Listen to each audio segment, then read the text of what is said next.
ओम अज्ञानतिमिरन्धस्य ज्ञानाञ्जनशलाखया चक्षुरुन्मीलितं येन तस्मै श्रीगुरुवे नमः। नमो ओं विष्णुपदाय कृष्णप्रेष्ठाय भूतले श्रीमते भक्तिवेदान्तस्वामिन् इति नामिने। नमस्ते सरस्वती देवे गौरवाणी प्रचारिणे निर्विशेषा शून्यवादी पाश्चात्य देशतारिणे। जय श्री कृष्ण चैतन्य प्रभु नित्यानंद श्री अद्वैत गदाधर श्रीवासदि गौर भक्तवृंद। हरे कृष्णा कृष्ण कृष्णा हरे हरे, हरे राम राम राम हरे हरे। हरे कृष्णा। तो पिछली कथा में हम वर्णन कर रहे थे किस प्रकार से महाराज रहुगुण अब क्रोधित हो जाते हैं। वो देख रहे हैं कि अब तक तो उनकी पालकी जो है सही प्रकार से ये लोग लेकर के जा रहे थे, लेकिन अब ये सही प्रकार से पालकी नहीं ले जा रहे हैं। अस्थिरता के साथ में पालकी आगे जा रही है। तो उन्होंने अपने पालकी उठाने वालों से ये प्रश्न किया कि भाई ठीक से क्यों नहीं तुम पालकी उठा करके लेकर के जा रहे हो, ठीक से करो ये कार्य। तो ये भी हमें पता है कि इसका कारण क्या था। इसका कारण ये था कि जड़ा भरत जो थे उनका मन, उनका हृदय करुणा से भरा हुआ था। वो आगे कदम रखने से पहले ये देख रहे थे कि कहीं वहां पर कोई छोटे कीड़े मकोड़े प्राणी तो नहीं है, कहीं मैं उनके ऊपर गलती से पांव तो ना रख दूं। ऐसा सोच समझ करके वो कदम उठा रहे थे। इसके कारण वो धीरे धीरे चल रहे थे। अब बाकी के जो पालकी उठाने वाले थे वो तेजी से चल रहे थे, तो उसके कारण असंतुलन हो रहा था पालकी में, और पालकी जो है उसके कारण हिल रही थी। तो राजा रहुगुण को क्रोध आ गया। तो ये बहुत समझना यहां पर महत्वपूर्ण है कि जड़ा भरत इस प्रकार की विषम परिस्थिति में है, एक प्रकार से कष्ट की परिस्थिति में है, लेकिन फिर भी उन्होंने अपनी भावनाएं, उनके जो गुण हैं वो फिर भी प्रकट है। ऐसा नहीं है कि जब हमारे शरीर के ऊपर प्रॉब्लम आ जाए तब हम हमारे जो अच्छे गुण हैं वो चले जाते हैं। इतनी कष्टों के बाद भी उनके मन में करुणा है दूसरे प्राणियों के प्रति। ये सर्वश्रेष्ठ भक्त के लक्षण है। अपने जीवन में कष्ट भोग लेगा लेकिन फिर भी दूसरे प्राणियों के प्रति दया है। तो अब ये पालकी वाले डर के मारे राजा से कहते हैं, हे राजा, आपको तो पता है हम कितने समय से आपकी पालकी उठा करके लेकर के जा रहे हैं। हमारी इसमें कोई गलती नहीं है। हम अपने कर्तव्य के प्रति लापरवाह नहीं हैं। हमने कोई लापरवाही नहीं की है। ये जो आपकी पालकी हिल रही है इसका कारण है ये नया व्यक्ति, जिसको सही प्रकार से वो नहीं चल रहा है, सही प्रकार की गति से नहीं चल रहा है, और इसके कारण आपको जो है ये कष्ट भोगना पड़ रहा है। तो उन्होंने तो बता दिया उसका क्या कारण है। मतलब वो स्पष्ट कर रहे हैं कि भाई हमें बाकी प्राणियों से कोई लेना देना नहीं है। हमारे पांव के नीचे कीड़े आए मकोड़े आए, हमें कोई प्रॉब्लम नहीं है। भरत महाराज, ये जो जड़ा भरत है ये देख देख करके चल रहा है, तो प्रॉब्लम इसके साथ में है। तो आपकी जो पालकी हिल रही है वो इसके कारण है। तो भरत महाराज तो उनकी तरह नहीं कर सकते हैं। भरत महाराज तो श्रेष्ठ वैष्णव है। तो अब राजा रहुगुण जो है वो क्रोधित हो जाते हैं। तो क्रोध में आकर के वो जड़ा भरत से इस प्रकार से कहते हैं। वो कहते हैं कि ऐसा प्रतीत होता है कि तुम बहुत समय से पालकी उठा करके लेकर के जा रहे हो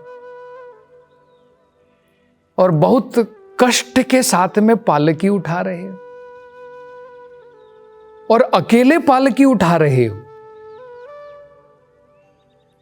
मतलब देखिए, ये जो शब्द का प्रयोग कर रहे हैं राजा, ये व्यंग के शब्द हैं, मजाक उड़ा रहे हैं भरत महाराज का, जड़ा भरत का।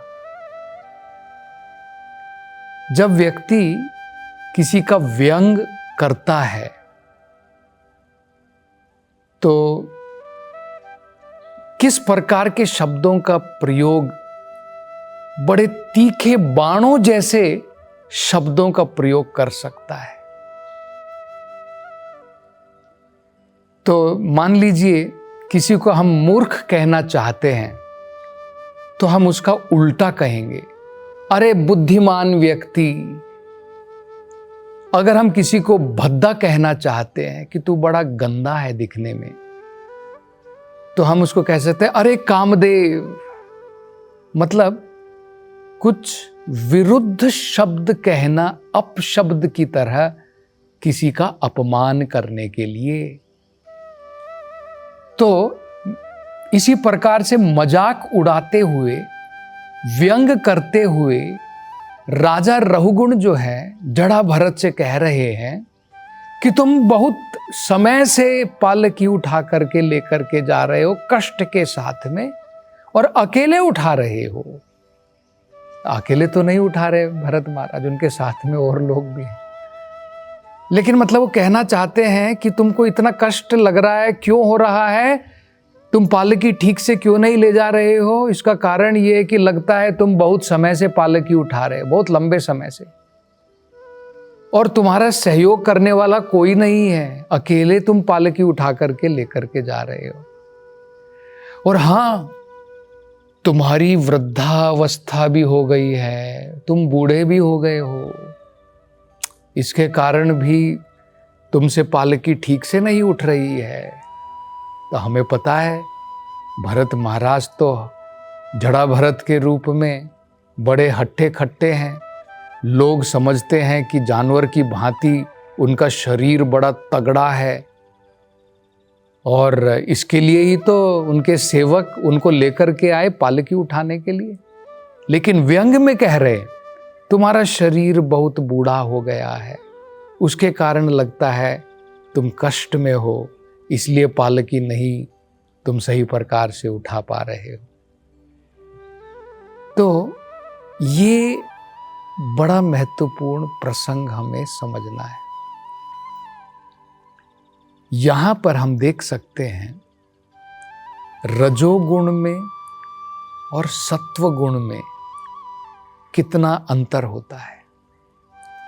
रजोगुण के प्रभाव से राजा रहुगुण जो है एक छोटे से तकलीफ के कारण क्रोधित हो गए और महाराज भरत या जड़ा भरत अपनी आध्यात्मिकता प्रगति के कारण, सत्व गुण में होने के कारण इतने सारे कष्ट उठा रहे हैं। उनका कोई लेना देना नहीं है राजा रहुगुण की पालकी को उठा करके ले जाने का। ये तो महान भक्त हैं। एक महान भक्त को सेवक की भांति राजा की पालकी उठा करके ले जाने का ही एक बड़ा अपराध है। लेकिन ये सब वो सहन कर रहे हैं। यहां तक कि हम देखते हैं भरत महाराज इससे पहले भी कितने सहनशील थे। उनको रस्सियों से बांध करके ले जाया गया भद्रकाली के मंदिर में बलि चढ़ाने के लिए, और वो चुपचाप चले गए। कोई क्रोध नहीं आया, कुछ उन्होंने नहीं किया उनके प्रति। तो कितना अंतर हम देख सकते हैं। यहां पर राजा रहुगुण जो है रजोगुण से प्रभावित होकर के एक छोटी सी तकलीफ को सहन नहीं कर पाए और क्रोध में आकर के उनका व्यंग कर रहे हैं, मजाक उड़ा रहे हैं। कितने प्रकार के अपशब्द जो हैं प्रयोग कर रहे हैं भरत महाराज जैसे महान व्यक्ति के लिए। अब देखिए इसका कारण क्या है कि भरत महाराज जो है उनके ऊपर कोई प्रभाव नहीं है। ये जो अपशब्द कह रहे हैं, इनका सब अपशब्द सुनने के बाद भी भरत महाराज जो है चुपचाप जैसे पहले पालकी चला रहे थे उसी प्रकार से जो उनको कार्य दिया गया उसको करते रहे। इसका कारण क्या है? सबसे महत्वपूर्ण कारण ये है कि भरत महाराज जो है जड़ा भरत के रूप में उनको ये ज्ञान है कि मैं ये शरीर नहीं हूं। शरीर और आत्मा में भेद होता है, तो उनको ये आत्म साक्षात्कार है। जब व्यक्ति को आत्म साक्षात्कार हो जाता है तब उसकी समझ में आ जाता है कि ये शरीर तो केवल वस्त्र के बराबर है, ये शरीर तो केवल एक वाहन के मात्र बराबर है। मैं इस शरीर के अंदर में आत्मा हूं। न हन्यते हन्यमाने शरीरे, ये शरीर इसको काट भी दिया जाए, जला भी दिया जाए, मार भी दिया जाए, फिर भी आत्मा को कुछ फर्क नहीं पड़ने वाला है। न हन्यते, आत्मा को कोई कष्ट नहीं पहुंचेगा। हन्य माने शरीरे, ये शरीर बिखर जाने के बाद भी आत्मा के ऊपर कोई प्रभाव नहीं पड़ता है।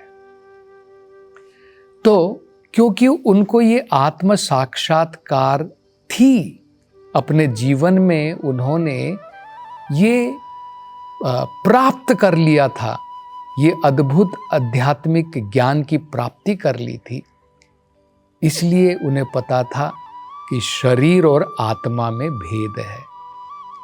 आत्मा न तो ताकतवर है न दुबली पतली है, क्योंकि यहां पर वो कह रहे हैं, उसका व्यंग उड़ा करके, मजाक उड़ा करके कह रहे हैं, अरे तुम तो बड़े, लगता है तुम्हारे शरीर के अंदर में प्राण नहीं है, तुम ऐसे कार्य कर रहे हो, है ना, या फिर तुम बूढ़े हो गए हो। तो उन्हें पता है कि आत्मा ना तो बूढ़ी होती है, आत्मा ना तो हट्टी खट्टी है और ना ही दुबली पतली है। ये सब जो है शरीर के लिए। हमारा अगर कोई मजाक उड़ाता है, व्यंग करता है, तो हमें बड़ा दुख होता है, हम बड़े अपमानित हो जाते हैं। और कई बार हम इतने दुखी हो जाते हैं कि कई बार लोग आत्महत्या भी कर लेते हैं, या कई बार हम किसी से दुश्मनी ले लेते हैं जिंदगी भर के लिए। इस व्यक्ति ने मेरा इतना अपमान किया। अगर हमारी ये समझ में आ जाए, ये मान अपमान ये किसके लिए है? केवल इस शरीर के लिए है। कोई अगर हमें कहता है ए मोटे और या ए पतले, तो हमें पता होना चाहिए कि भाई आत्मा ना तो मोटी है, आत्मा ना तो पतली है। मेरे कर्म के अनुसार अगर मैं मोटा हुआ हूं, मेरा जो शरीर है वो मोटा है, मेरा शरीर पतला है, मेरा शरीर स्त्री का है, मेरा शरीर पुरुष का है, तो आत्मा ना तो स्त्री है ना पुरुष है, आत्मा तो भगवान का सेवक है। ये हमें पता होना चाहिए। तो भरत महाराज को ये पूर्ण रूप से ज्ञान था, इसके कारण उनके ऊपर कोई प्रभाव नहीं पड़ा और वो अपना कार्य करते रहे। तो जब वो अपना कार्य करते रहे तो उससे क्या हुआ, अब राजा रहुगुण ने देखा कि पालकी तो अभी भी हिल रही है। मैंने तो अच्छे प्रकार से व्यंग मजाक उड़ा करके इसको बताया है कि किस प्रकार से ये गलत तरीके से पालकी उठा करके लेकर के जा रहा है और इसकी कुछ समझ में नहीं आ रहा है। तो और उनको जो है क्रोध आ गया और अब और ज्यादा अपशब्द का प्रयोग करते हैं। जो कहते हैं, अरे मूढ़ा, अरे मूर्ख, क्या तुझे ये पता नहीं है कि मैं तेरा मालिक हूं, मैं तेरा स्वामी हूं, तू मेरा दास है। तो जो दास है उसको अपने स्वामी के आदेशों का पालन करना चाहिए और तू मेरे आदेशों का पालन नहीं कर रहा है, तो देख अभी मैं तुझे किस प्रकार की सजा देता हूं। जिस प्रकार से यमराज पापी व्यक्ति को सजा देता है, मैं उस प्रकार से अब तुझे सजा प्रदान करूंगा। तो यहां पर हम देख सकते हैं कि राजा रहुगुण जो है प्रैक्टिकली रजोगुण तमोगुण के प्रभाव से पागलपन है कि वो एक महान व्यक्ति जड़ा भरत को ना पहचान पाए कि कितने महान भगवान के भक्त हैं। इनका किसी जीव से कोई द्वेष नहीं है, ये सदैव परमात्मा को लेकर के अपने हृदय में वास करते हैं। ऐसे महान व्यक्ति का वो अपमान के ऊपर अपमान किए जा रहे हैं। तो अब जो है जड़ा भरत उसका उत्तर देते हैं और वो उत्तर देते हुए अब क्या कहते हैं, इसकी चर्चा हम अगली कथा में करेंगे। हरे कृष्णा।